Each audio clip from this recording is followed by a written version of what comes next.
ശരി, തുടങ്ങാം. ബിസ്മില്ലാ.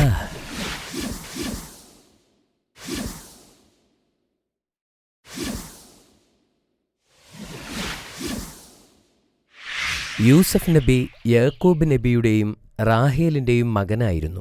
യൂസഫ് നബിക്ക് ബെന്യാമിൻ എന്നു പേരുള്ള ഒരു ഇളയ സഹോദരനുമുണ്ടായിരുന്നു. യാക്കൂബ് നബിക്ക് ആകെ 12 മക്കളാണ് ഉണ്ടായിരുന്നത്. എങ്കിലും യാക്കൂബ് നബിക്ക് കൂടുതലിഷ്ടം യൂസഫ് നബിയോടും ബെന്യാമിനോടുമായിരുന്നു. അതുകാരണം മറ്റു സഹോദരങ്ങൾക്ക് യൂസഫ് നബിയോടും ബെന്യാമിനോടും അസൂയയുണ്ടായിരുന്നു. ഒരിക്കൽ യൂസഫ് നബി ഒരു സ്വപ്നം കണ്ടു. ആ സ്വപ്നത്തിൽ സൂര്യനും ചന്ദ്രനും കുറെ നക്ഷത്രങ്ങളും ഉണ്ടായിരുന്നു. അവയെല്ലാം യൂസഫ് നബിയെ താഴ്ന്നു വണങ്ങുന്നതായും യൂസഫ് നബി സ്വപ്നത്തിൽ കണ്ടു.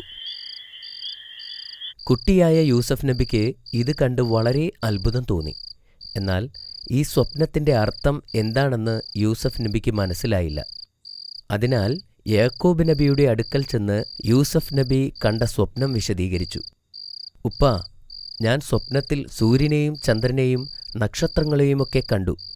അവർ എൻ്റെ മുന്നിൽ താഴ്ന്നു വണങ്ങുന്നതായും കണ്ടു. യാക്കൂബ് നബിക്ക് യൂസഫ് നബി കണ്ട സ്വപ്നത്തിന്റെ അർത്ഥം വളരെ പെട്ടെന്ന് തന്നെ മനസ്സിലാക്കാൻ സാധിച്ചു. യാക്കൂബ് നബി വളരെയധികം സന്തോഷവാനായി. അദ്ദേഹം യൂസഫ് നബിയോട് പറഞ്ഞു, അള്ളാഹു നിന്നെ അനുഗ്രഹിച്ചിരിക്കുന്നു യൂസഫ്. ഈ സ്വപ്നത്തിന്റെ അർത്ഥം അള്ളാഹു നിനക്ക് അറിവ് നൽകുകയും നിന്നെ ഒരു പ്രവാചകനാക്കി മാറ്റുകയും ചെയ്യും എന്നാണ്. യാക്കൂബ് നബി വളരെ അറിവുള്ള പ്രവാചകനായിരുന്നു. യൂസഫ് നബി കണ്ട സ്വപ്നം സഹോദരങ്ങൾ അറിഞ്ഞാൽ അത് അവരിൽ യൂസഫ് നബിയോടുള്ള ശത്രുത കൂട്ടാൻ ഇടയാക്കും എന്ന് അദ്ദേഹം മനസ്സിലാക്കി. അദ്ദേഹം യൂസഫ് നബിയോട് ഈ സ്വപ്നത്തെപ്പറ്റി നിന്റെ സഹോദരങ്ങൾ ആരും അറിയരുത് എന്നുപദേശിച്ചു. പക്ഷേ നിഷ്കളങ്കനായ യൂസഫ് നബി സഹോദരങ്ങളോട് തൻ്റെ സ്വപ്നത്തെപ്പറ്റി പറഞ്ഞു. ഈ സംഭവം അറിഞ്ഞ് അവരുടെ ദേഷ്യം ഇരട്ടിയായി വർദ്ധിച്ചു. ഉപ്പ, നമ്മളെക്കാൾ യൂസഫിനെ ഇഷ്ടപ്പെടാനുള്ള കാരണം എന്താണെന്നാണ് എനിക്ക് മനസ്സിലാകാത്തത്. ഒരുപക്ഷെ അവൻ നല്ല സുന്ദരനായതുകൊണ്ടായിരിക്കും. അവൻ്റെ ശല്യമില്ലാതാക്കണം. നമുക്ക് അവനെ അങ്ങ് കൊന്നുകളഞ്ഞാലോ? പക്ഷേ നമ്മൾ എങ്ങനെ അവനെ കൊല്ലും? ദൂരെ എവിടെയെങ്കിലും കൊണ്ടുപോയി കൊന്നുകളയണം. അവനെ കൊല്ലേണ്ട ആവശ്യമില്ല. നമുക്ക് ആ കാണുന്ന പൊട്ടക്കിണറ്റിലേക്ക് വലിച്ചെറിയാം. ആരെങ്കിലും വന്ന് അവനെ പൊക്കിയെടുത്ത് അടിമയാക്കി ദൂരേക്ക് കൊണ്ടുപോയിക്കൊള്ളും. അതായിരിക്കും നല്ലത്. യൂസഫ് നബിയുടെ സഹോദരങ്ങൾ ഈ വിധം തന്ത്രങ്ങൾ മെനഞ്ഞുകൊണ്ടേയിരുന്നു.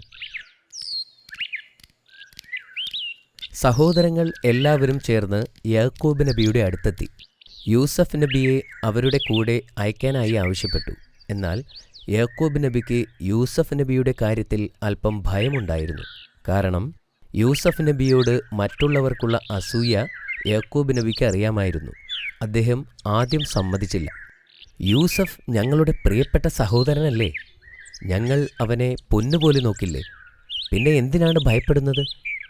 ഞാൻ പേടിക്കുന്നത് നിങ്ങൾ കളിക്കുന്ന സമയം വല്ല ചെന്നായയും പിടിച്ചു കൊണ്ടുപോയാലോ എന്നാണ്. യാക്കൂബ് നബി പറഞ്ഞു, അവനെ ഞങ്ങളുടെ കൂടെ അയക്കൂ. ഒരു പോറൽ പോലും പറ്റാതെ ഞങ്ങൾ നോക്കിക്കൊള്ളാം.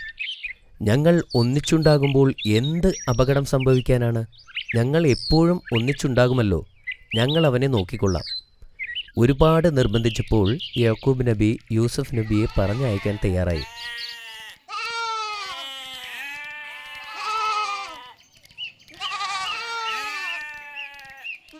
അടുത്ത ദിവസം അവരെല്ലാവരും കൂടി ഒരു കാട്ടിലേക്ക് യാത്രയായി.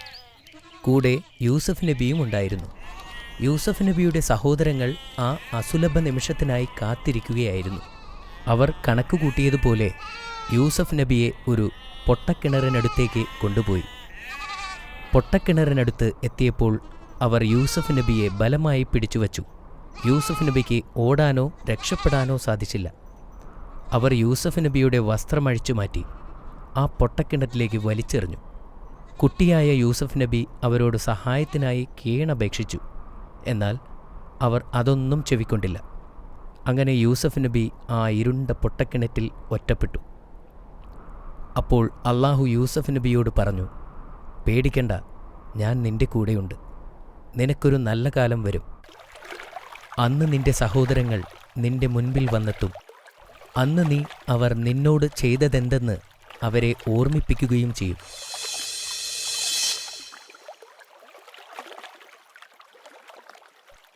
യൂസഫ് നബി കിണറിൻ്റെ അകത്ത് പാറക്കെട്ടുള്ള ഭാഗത്ത് സുരക്ഷിതമായി ഇരുന്നു.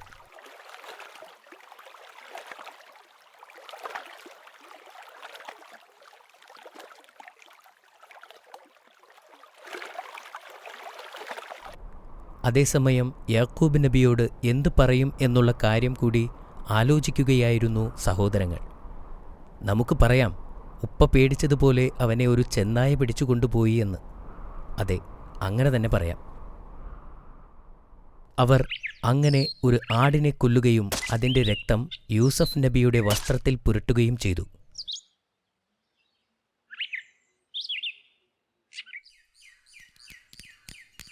അവർ ഓടി യാക്കൂബ് നബിയുടെ അടുത്തെത്തി.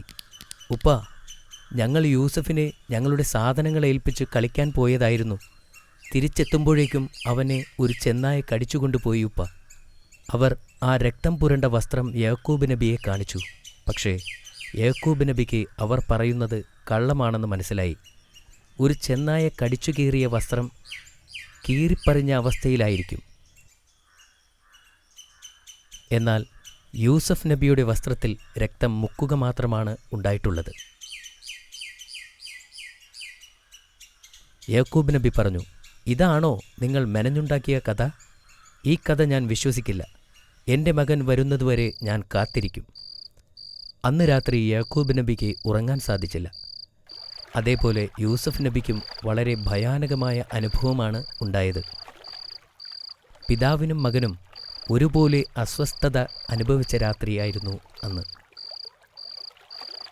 അടുത്ത ദിവസം ഈജിപ്തിലേക്ക് യാത്ര പോകുകയായിരുന്ന ഒരു കച്ചവട സംഘം ആ കിണറിനടുത്ത് എത്താനിടയായി. അവർ കൂട്ടത്തിൽ ഒരാളെ കിണറിനടുത്തേക്ക് വെള്ളമെടുക്കാൻ പറഞ്ഞയച്ചു. കിണറിലേക്ക് വീണ പാത്രം കണ്ടപ്പോൾ യൂസഫ് നബിക്ക് സന്തോഷമായി. അദ്ദേഹം ആ കയറിൽ മുറുകെ പിടിച്ചു.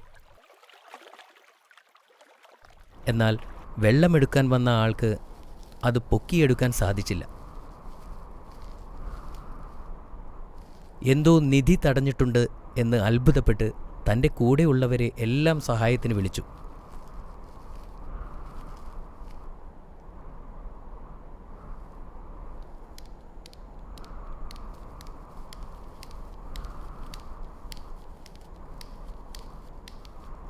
അവർ ആ പാത്രം പൊക്കിയെടുത്തപ്പോൾ വളരെ ഭംഗിയുള്ള ഒരു ആൺകുട്ടിയെ കണ്ടു.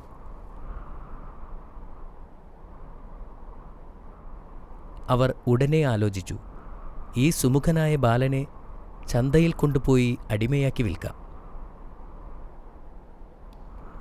അങ്ങനെ അവർ യൂസഫ് നബിയെയും കൊണ്ട് ഈജിപ്തിലേക്ക് യാത്രയായി.